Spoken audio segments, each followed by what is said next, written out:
la China, la chinita se perdió.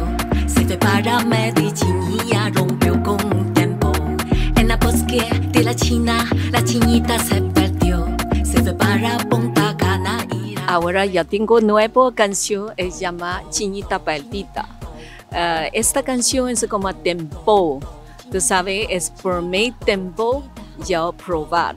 Tú sabes, yo canto mucho como melody, pero esta canción como tempo, tú sabes, llama a mí mucho atención. A mí me gusta para probar diferente.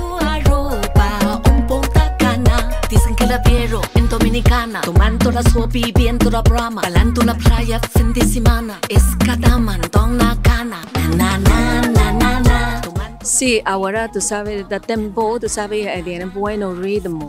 Entonces ahora mucha gente baila en TikTok también.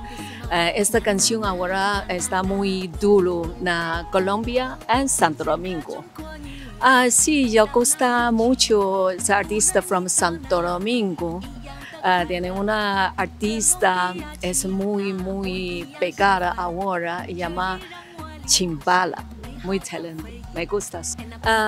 Ahora mi producción, todo está en Medellín. ¿Sí?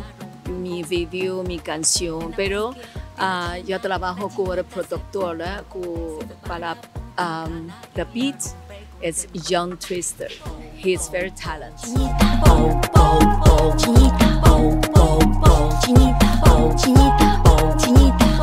Ahora esta canción Tempo es en las dominicanas, gente gusta mucho. Yo pensé me voy pronto, me voy a una promoción tour en Santo Domingo. Puedo buscar las canciones en YouTube, también Spotify, y también iTunes Music. La Chinita Perdida, Mali, China Latina.